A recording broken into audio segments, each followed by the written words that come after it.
Assalamualaikum warahmatullahi wabarakatuh. Alhamdulillahirrabbilalamin. Wabihi nasta'in ala umur dunya waddin. Wassalatu wassalamu ala asrafil anbiya'i wal mursalin wa ala alihi washabihi ajmain amma ba'du. Pertama-tama, marilah kita panjatkan puji dan syukur kehadirat Allah Subhanahu wa taala yang telah memberi kita kesehatan pada hari ini. Salawat beserta salam tak lupa kita sanjungkan kepada junjungan Nabi Agung kita Nabi Muhammad sallallahu alaihi wasallam. Baik, di sini saya akan menjelaskan tentang hakikat pembelajaran matematika untuk memenuhi salah satu tugas mata kuliah perencanaan pembelajaran matematika. Nah, langsung saja ya kita ke pembahasannya di slide PPT berikut. Saja ke pembahasan tentang hakikat pembelajaran matematika ditinjau dari filsafat ilmu untuk memenuhi salah satu tugas mata kuliah perencanaan pembelajaran matematika. Mata kuliah perencanaan pembelajaran matematika, dosen pengampu Bapak Dedi Nurjamil, DRS MPD, disusun oleh saya sendiri, Tika Puspita, dengan NPM 172150180. Baik, pembahasan yang saya akan bahas, yang pertama itu ada pengertian filsafat ilmu, yang kedua ada pengertian ontologi, yang ketiga ada pengertian epistemologi, yang keempat ada pengertian aksiologi, yang kelima ada pengertian hakikat pembelajaran matematika, yang keenam ada ciri-ciri pembelajaran matematika, yang ketujuh karakteristik pembelajaran matematika, yang kedelapan tujuan pembelajaran matematika, yang kesembilan langkah-langkah pembelajaran matematika, yang ke-10 ada indikator pembelajaran matematika, yang ke-11 ada manfaat pembelajaran matematika, yang ke-12 ada kegunaan pembelajaran matematika, dan yang terakhir yaitu ada contoh dari pembelajaran matematika. Baik, kita ke pembahasan yang pertama tentang apa itu filsafat ilmu. Filsafat ilmu adalah bagian dari filsafat yang menjawab beberapa pertanyaan mengenai hakikat ilmu. Bidang ini mempelajari dasar-dasar filsafat, asumsi, dan implikasi dari ilmu, yang termasuk di dalamnya antara lain ilmu alam dan ilmu sosial. Nah, filsafat ilmu ini sangat berkaitan erat dengan epistemologi dan ontologi. Sekarang, menurut pendapat para ahli, yang pertama ada dari Robert Ackerman. Filsafat ilmu itu dalam satu sisi adalah suatu tinjauan kritis mengenai pendapat-pendapat ilmiah. Dewasa ini melalui perbandingan terhadap kriteria-kriteria yang dikembangkan dari pendapat-pendapat tertentu. Tetapi filsafat ilmu juga jelas bukan suatu kemandirian cabang ilmu dari pelakas ilmiah secara aktual. Yang kedua ada dari Lewis Whitebeck. Beck ini berpendapat bahwa filsafat ilmu itu membahas dan mengevaluasi metode-metode pemikiran ilmiah serta upaya untuk mencoba menemukan ilmu dan pentingnya upaya ilmiah ilmu secara keseluruhan. Yang ketiga ada dari Cornelius Benjamin. Cornelius ini berpendapat bahwa filsafat ilmu adalah cabang pengetahuan filsafat yang merupakan telaah sistematis mengenai ilmu, khususnya di metode, konsep, dan peranggapannya, serta letaknya dalam kerangka umum cabang-cabang pengetahuan intelektual. Yang keempat ada dari Michael V. Berry. Michael V. Berry ini berpendapat bahwa filsafat ilmu itu merupakan penelaahan tentang logika, inferen, dan teori-teori ilmiah dan hubungan-hubungan antara percobaan dan teori, yaitu metode ilmiah. Jadi, saya dapat simpulkan dari beberapa pendapat para ahli tersebut tentang filsafat ilmu bahwa filsafat ilmu itu merupakan cabang filsafat yang membahas tentang ilmu. Tujuan filsafat ilmu itu adalah mengadakan analisis mengenai ilmu pengetahuan dan cara bagaimana ilmu pengetahuan tersebut diperoleh. Jadi, filsafat ilmu ini adalah penyelidikan tentang ciri-ciri pengetahuan ilmiah dan cara memperolehnya. Langsung kita ke pembahasan selanjutnya tentang apa itu ontologi. Nah, pengertian ontologi ini dibagi menjadi dua. Yang pertama yaitu ada dari etimologi dan secara terminologi. Yang pertama ada dari istilah etimologi. Istilah ontologi ini berasal dari bahasa Yunani, yakni onta, atau juga onto, yang memiliki pengertian sebagai suatu yang sungguh-sungguh ada serta adanya itu benar, atau juga kenyataan yang sesungguhnya. Sedangkan untuk logos memiliki arti ialah sebagai kata, ilmu, studi mengenai teori. Sedangkan secara terminologi, ontologi itu memiliki pengertian bahwa suatu ilmu yang mempelajari mengenai sesuatu yang benar-benar ada dan adanya itu benar.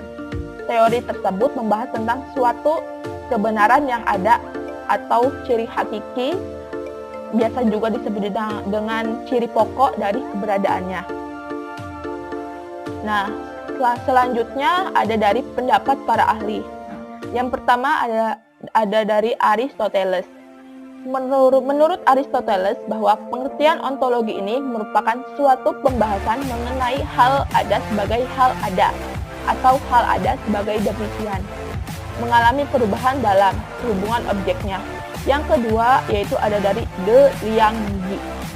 Menurut De Liangji ini bahwa definisi ontologi itu ialah suatu bagian dari filsafat dasar yang mengungkapkan tentang makna dari sebuah eksisten yang pembahasannya itu terdiri dari yang pertama adanya apakah artinya ada, hal ada. Yang kedua apakah golongan-golongan dari hal yang ada. Yang ketiga apakah sifat dasar kenyataan dan hal ada. Selanjutnya ada dari Encyclopedia Britannica. Menurut ontologi dalam Encyclopedia Britannica berangkat dari Aristoteles menyatakan bahwa pengertian ontologi ini merupakan teori atau studi mengenai being atau wujud, misalkan karakteristik dasar terhadap suatu realitas.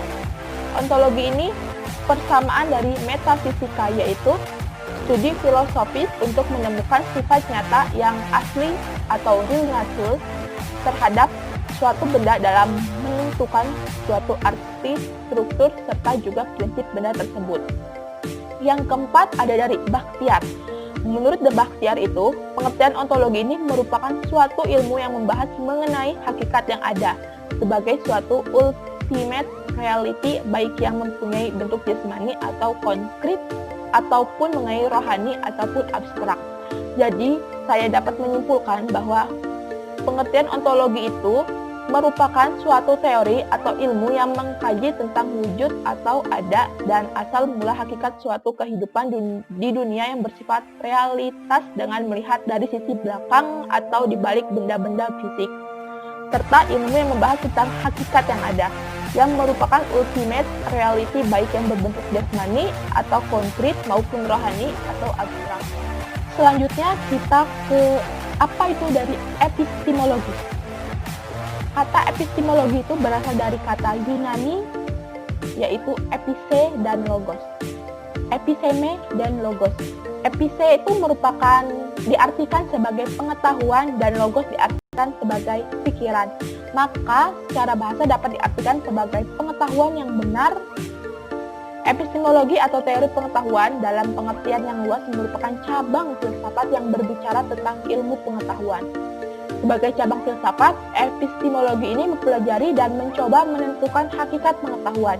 Maka jika kita pahami lebih luas bahwa epistemologi itu berbicara tentang asal mula pengetahuan, sumber pengetahuan, ruang lingkup pengetahuan, nilai validitas, dan kebenaran pengetahuan. Yang selanjutnya yaitu ada pendapat dari para ahli. Yang pertama ada dari Jacques Martin. Tujuan epistemologi ini bukanlah hal yang utama untuk menjawab pertanyaan apakah saya dapat tahu, tetapi untuk menemukan syarat-syarat yang memungkinkan saya dapat tahu. Yang kedua yaitu dari Dujun S. Surya Sumantri pada tahun 2010-299. Epistemologi ini adalah teori pengetahuan, yaitu membahas tentang bagaimana cara mendapatkan pengetahuan yang benar dari objek yang ingin dipikirkan, pengertian epistemologi yang lebih jelas. Yang selanjutnya ada dari Dagobert D. Rand, seorang ahli filsafat dari Universitas Vienna Karena menyatakan bahwa hakikat dari epistemologi merupakan upaya dalam mengkaji sumber dari kebenaran atau ilmu secara struktural. Metode yang digunakan dalam mengkaji kebenaran harus menggunakan metode yang valid sehingga hasil yang didapatkan dapat dipertanggungjawabkan secara ilmiah. Jadi, saya dapat simpulkan bahwa pengertian epistemologi itu merupakan cabang filsafat yang berurusan dengan hakikat dan lingkup pengetahuan dasar dan pengandaian, serta secara umum hal itu dapat diandalkan sebagai penegasan bahwa orang itu memiliki pengetahuan, serta pertanggungjawaban atas pernyataan mengenai pengetahuan yang dimiliki. Selanjutnya kita ke pembahasan tentang pengertian aksiologi. Kata aksiologi itu berasal dari bahasa Yunani axios yang memiliki arti nilai dan logos yang mempunyai arti ilmu atau teori. Jadi aksiologi itu adalah teori tentang nilai. Nilai yang dimaksud ini adalah suatu yang dimiliki manusia untuk melakukan berbagai pertimbangan tentang apa yang dinilai. Selanjutnya ada dari pendapat para ahli. Yang pertama ada dari Jujun S. Surya Sumantri, filsafat ilmu sebagai pengantar populer, bahwa aksiologi itu diartikan sebagai teori nilai yang berkaitan dengan kegunaan dari pengetahuan yang diperoleh. Yang kedua ada dari Bramel. Aksiologi ini terbagi dalam 3 bagian. Pertama, moral conduct, yaitu tindakan moral. Bidang ini melahirkan disiplin khusus, yakni etika. Kedua ada aesthetic expression, yaitu ekspresian keindahan. Bidang ini melahirkan keindahan. Ketiga ada socio-political life, yaitu kehidupan sosial politiknya, yang akan melahirkan filsafat sosiopolitik. Yang ketiga ada dari Katsop. Aksiologi itu merupakan ilmu pengetahuan yang menyelidiki hakikat nilai yang umumnya ditinjau dari sudut pandang kefilsafatan. Jadi saya dapat simpulkan bahwa aksiologi itu merupakan ilmu pengetahuan yang menyelidiki hakikat nilai yang umumnya ditinjau dari sudut pandang. Aksiologi memberikan jawaban untuk apa pengetahuan yang berupa ilmu itu dipergunakan. Selanjutnya kita ke pembahasan tentang pengertian hakikat pembelajaran matematika. Nah, ada dibagi menjadi 2 pengertian. Yang pertama yaitu kita harus tahu dulu apa itu hakikat matematika, dan yang kedua yaitu ada pembelajaran matematika. Yang pertama ada hakikat matematika. Kata matematika berasal dari perkataan Latin mathematica yang mulanya diambil dari perkataan Yunani mathematike yang berarti mempelajari. Perkataan itu mempunyai asal katanya mathema yang berarti pengetahuan atau ilmu. Dalam bahasa Inggris biasa disebut dengan knowledge atau science.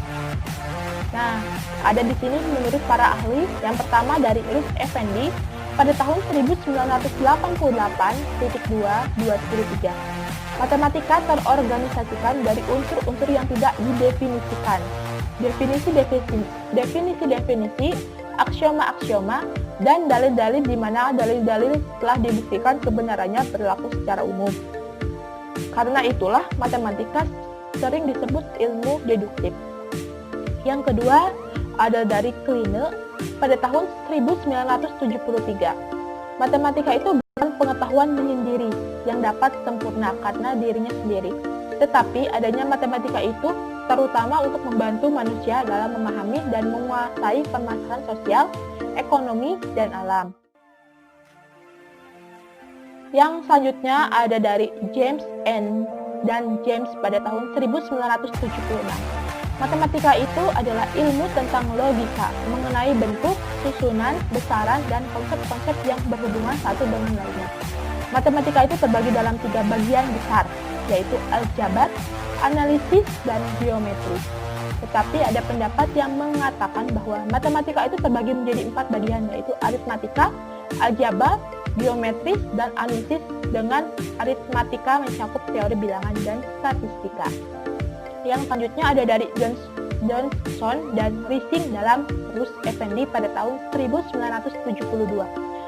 Matematika adalah pola berpikir, pola mengorganisasikan, pembuktian yang logis. Matematika itu adalah bahasa yang menggunakan istilah yang didefinisikan dengan cermat, jelas dan akurat, representasinya dengan simbol dan padat. lebih berupa bahasa simbol mengenai ide daripada mengenai bunyi.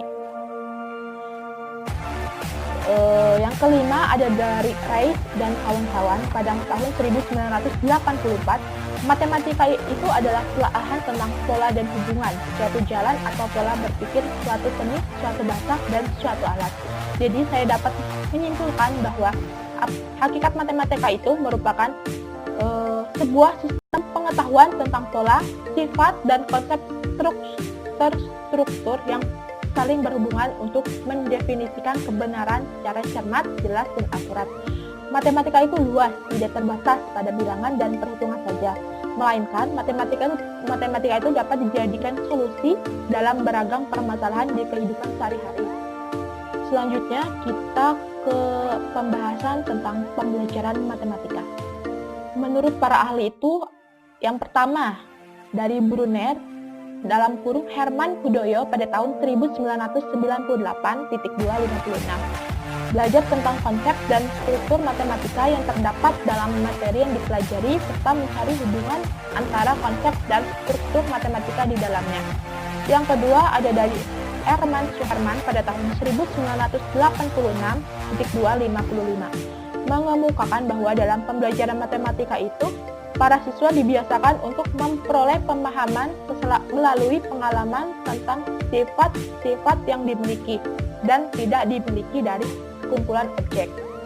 Yang ketiga yaitu dari Chop dalam kurung Herman Suherman pada tahun 2003.271. Pembelajaran matematika itu sebagai proses pembelajaran yang melibatkan siswa secara aktif mengkonstruksi pengetahuan matematika. Yang selanjutnya ada dari Rahayu pada tahun 2007.22. Hakikat pembelajaran matematika adalah proses yang sengaja dirancang dengan tujuan untuk menciptakan suasana lingkungan belajar yang memungkinkan seseorang atau si pelajar itu melaksanakan kegiatan belajar matematika. Dan pembelajaran matematika itu harus memberikan peluang kepada siswa untuk berusaha dan mencari pengalaman tentang matematika.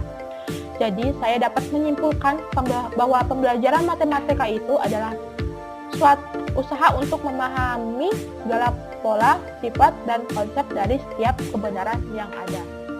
Selanjutnya kita ke pembahasan tentang pengertian dari hakikat pembelajaran matematika. Jadi kita dapat menyimpulkan dari penjelasan yang tadi dari pengertian hakikat matematika dan hakikat pembelajaran matematika.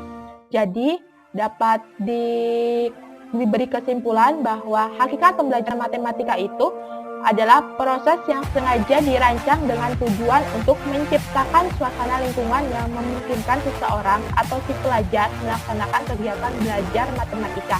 Dan pembelajaran matematika itu harus memberikan peluang kepada siswa untuk berusaha dan mencari pengalaman tentang matematika. Langsung kita ke pembahasan selanjutnya.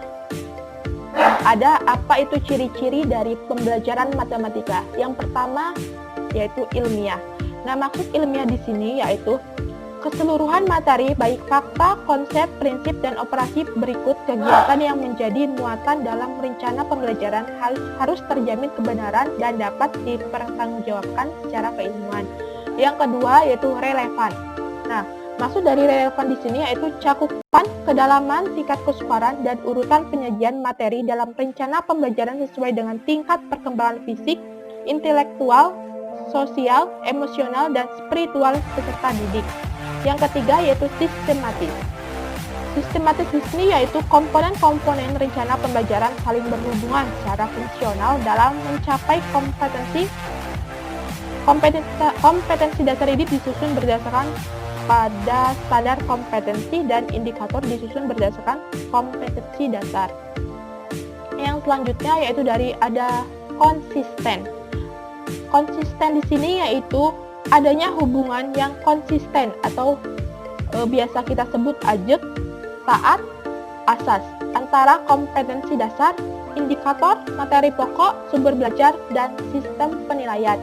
Yang ketiga, yang kelima maksudnya ada memadai. Nah, memadai di sini yaitu cakupan indikator, materi pokok, sumber belajar, dan sistem penilaian cukup untuk menunjang pencapaian dari kompetensi dasar tersebut. Yang keenam, aktual dan kontekstual. Nah, maksud dari aktual dan kontekstual di sini yaitu cakupan indikator, materi pokok, sumber belajar, dan sistem penilaian memperhatikan perkembangan ilmu, teknologi, dan seni mutakhir dalam kehidupan nyata dan peristiwa yang terjadi. Yang ketujuh yaitu ada dari fleksibel. Fleksibel itu apa? Jadi fleksibel itu merupakan keseluruhan komponen rencana pembelajaran dapat mengakomodasi keragaman peserta didik, pendidik, dan dinamika perubahan yang terjadi di sekolah serta tuntutan masyarakat. Yang kedelapan yaitu menyeluruh. Menyeluruh itu merupakan komponen rencana pembelajaran mencakup keseluruhan ranah kompetensi, yaitu ada dari kognitif, afektif, dan psikomotorik. Ranah kognitif ini akan meliputi tingkat perkembangan intelektual atau pengetahuan siswa. Ranah afektif meliputi tingkat aktivitas sikap, minat, dan motivasi siswa. Sedangkan ranah psikomotorik meliputi kemampuan psikomotor atau gerak siswa, misalnya seperti melukis, membuat alat peraga, dan sebagainya. Selanjutnya, kita ke karakteristik pembelajaran matematika. Dalam Permendikbud nomor 59 tahun 2014 terdapat beberapa karakteristik matematika dalam proses pembelajaran yang berlangsung di sekolah sebagai berikut. Yang pertama yaitu objek yang dipelajari abstrak. Nah, maksud dari objek yang dipelajari abstrak ini yaitu sebagian besar yang dipelajari dalam matematika itu adalah angka atau bilangan yang secara nyata tidak ada atau matematika hasil pemikiran otak manusia. Yang kedua yaitu kebenaran berdasarkan logika. Nah, maksudnya itu yaitu kebenaran dalam matematika itu adalah kebenaran secara logika, bukan empiris. Kebenaran matematika ini tidak dapat dibuktikan melalui eksperimen, seperti dalam ilmu fisika dan biologi. Yang ketiga yaitu dari ada pembelajaran secara bertingkat dan kontinu. Maksudnya tersebut yaitu penyajian materi matematikanya disesuaikan dengan tingkatan pendidikan dan dilakukan sesuai terus-menerus. Jadi ada tingkatannya, misalkan SD, SMP, dan SMA sampai perguruan tinggi. Yang keempat yaitu ada keterkaitan antara materi yang satu dengan yang lainnya. Nah, maksudnya di sini yaitu materi yang akan dipelajari harus memenuhi atau menguasai materi sebelumnya. Yang kelima ada diaplikasikan di bidang ilmu lain. Nah, maksudnya di sini yaitu materi matematika itu banyak digunakan atau diaplikasikan dalam bidang ilmu. Nah, ada satu lagi saya dapat karakteristik pembelajaran matematika itu menggunakan bahasa simbol. Nah, maksudnya di sini yaitu penyampaian materi menggunakan simbol-simbol yang telah disepakati dan dipahami secara umum. Langsung saja kita ke pembahasan yang selanjutnya. Ada tujuan pembelajaran matematika. Nah, tujuan pembelajaran matematika itu merupakan komponen yang paling penting di dalam rencana pembelajaran matematika. Karena tujuan pembelajaran matematika itu mendasari hampir semua komponen lain di dalam rencana pembelajaran matematika.